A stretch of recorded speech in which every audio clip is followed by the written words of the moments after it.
কোরিয়াতে 2026-এ international student হিসেবে কত ঘন্টা ওয়ার্ক পারমিট দেয় এবং কত ঘন্টা আপনি ওয়ার্ক পারমিটে কত টাকা আপনি ইনকাম করতে পারবেন।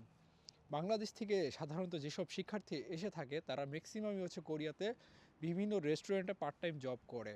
সো বর্তমানে ব্যাচেলর শিক্ষার্থীরা যারা কোরিয়াতে ব্যাচেলর পড়ে তাদের সাপ্তাহিক 20 ঘন্টা ওয়ার্ক পারমিট দেওয়া হয় যদি আপনার কোরিয়ান ভাষার লেভেল 3 থাকে। যদি কোরিয়ান ভাষার লেভেল 4 থাকে সেক্ষেত্রে আপনি 30 ঘন্টা ম্যাক্সিমাম 25 ঘন্টা ব্যাচেলরে 25 ঘন্টা ওয়ার্ক পারমিট পাবেন। যদি আপনি মাস্টার্স কোর্সে হয়ে থাকেন, যদি আপনার ইউনিভার্সিটি যদি সার্টিফাইড এবং ইউনিভার্সিটি হয়ে থাকে সেক্ষেত্রে আপনি 35 আওয়ার এবং আপনার লেভেল 4 থাকলে 35 আওয়ার কোরিয়াতে ওয়ার্ক পারমিট সাধারণত পেয়ে থাকবেন। যারা পিএইচডি করে তারা হচ্ছে আপনার ফুল টাইম ওয়ার্ক পারমিট পেয়ে থাকে কোরিয়াতে।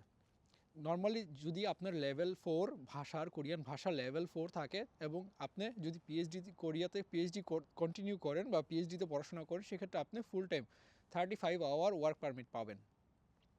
শুধু ওয়ার্ক পারমিট পেলেই হবে না, বর্তমানে সাউথ কোরিয়াতে international student part time work করে কত টাকা আয় করে। কোরিয়াতে মিনিমাম হচ্ছে আপনার 10,320 ওন কোরিয়ান ওন 2026-এ। তো পার্ট টাইম জব করে বাংলাদেশি স্টুডেন্টরা কত টাকা ইনকাম করতে পারে। যদি আপনার সোলের মধ্যে হয় নর্মালি সেক্ষেত্রে আপনার ম্যাক্সিমাম রেস্টুরেন্টগুলো 12,000 থেকে 14,000 ওন ঘন্টায় পে করে। যদি বুসানে হয় সেক্ষেত্রে হচ্ছে প্রায় 11,000 থেকে 12,000 পে করে। সো সোল থেকে বুসান একটু কম পে করে, ম্যাক্সিমাম রেস্টুরেন্টগুলো একটু বেশি পে করে সোলের রেস্টুরেন্টগুলো। সো একজন শিক্ষার্থী international student part time job করে নর্মালি বাংলা টাকায় 1.5 লক্ষ টাকার মতো ইনকাম করতে পারে বাংলা টাকায়। শুধু ইনকাম করলে হবে না, সেই টাকা থেকে আপনার বাসার ভাড়া, ইন্স্যুরেন্স, ডে বাই ডে বাসা ভাড়া কোরিয়াতে বেড়েই যাচ্ছে এবং ইন্স্যুরেন্সের কস্টও বেড়ে যাচ্ছে। বাসা ভাড়া প্লাস ইন্স্যুরেন্স এগুলো কাটার পর দেন হচ্ছে আপনার মোবাইলের বিল, তারপর হচ্ছে আপনার ফুড কস্ট, এগুলো লিভিং এক্সপেন্স, এগুলো কস্ট টোটালি আপনি সব মিলে একটা ইন্টারন্যাশনাল স্টুডেন্টের প্রায় 70,000 থেকে 80,000 টাকা খরচ যায় মান্থলি। এবং ইউনিভার্সিটি টিউশন ফি পে করার পর প্রত্যেক 6 মাসের সেমিস্টারে প্রায় 25 লক্ষ ওন থেকে 30 লক্ষ ওন ইউনিভার্সিটি টিউশন ফি। সেই টাকা পে করার পর আপনার সামান্য কিছু টাকা থাকে যেটা আপনি সেভ করতে পারবেন বা আপনার বাড়িতে পাঠাইতে পারবেন। সো সবার ক্ষেত্রে এই ভাগ্যটা জোটে না। সো যারা কোরিয়াতে স্ট্রাগল এবং ফিক্সড জব পায়, বর্তমানে কোরিয়াতে জব পাওয়া অনেক ক্রাইসিস, বর্তমানে জবের ক্রাইসিস চলতেছে, কিন্তু যারা ফিক্সড জব পায় তারা হচ্ছে আপনার এই টাকাটা পাঠাইতে পারে। কিন্তু যারা পার্ট টাইম জব করে আজকে এইখানে কালকে ওইখানে ছোটাছুটি জব করে তারা কিন্তু আপনার এই টাকাটা ইনকাম করতে পারে না। সো তাদের হচ্ছে সপ্তাহে 1 দিন বা 2 দিন জব থাকে, বাদবাকি দিন জব পায় না। কিন্তু একজন ইন্টারন্যাশনাল স্টুডেন্ট যখন মাস্টার্সে পড়াশোনা করে তার সপ্তাহে 1 দিন ক্লাস।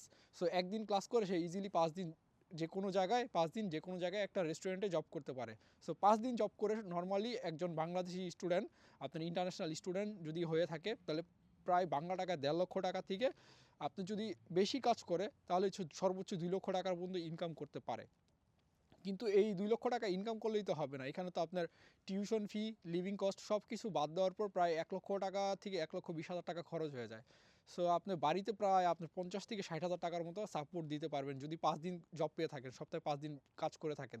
কিন্তু যারা ব্যাচেলরের পরে তাদের ম্যাক্সিমামই হচ্ছে ইউনিভার্সিটি 5 দিন, ম্যাক্সিমাম ইউনিভার্সিটি 5 দিন, কিছু কিছু ইউনিভার্সিটি 3 দিন থেকে 4 দিন ক্লাস থাকে। তারা নর্মালি 3-4 দিন যদি জব করে থাকে সেক্ষেত্রে আপনার বাংলা টাকা লাখখানেক টাকা বা 1,20,000-30,000 টাকা ইনকাম করতে পারবেন। সেই টাকা দিয়ে আপনার হচ্ছে লিভিং কস্ট প্লাস হচ্ছে ইউনিভার্সিটি টিউশন ফি এগুলো পে করার পর আপনার হাতের মধ্যে কিছুই থাকবে না। মোট কথা আপনার আপনার স্ট্রাগল করেই আপনার ব্যাচেলর কমপ্লিট করতে হবে। ব্যাচেলর কমপ্লিট করার পর আপনি যখন জব ভিসায় বা শিফট করবেন অথবা মাস্টার্স প্রোগ্রামে ভর্তি হবেন তখন আপনি টাকা ইনকাম করতে পারবেন।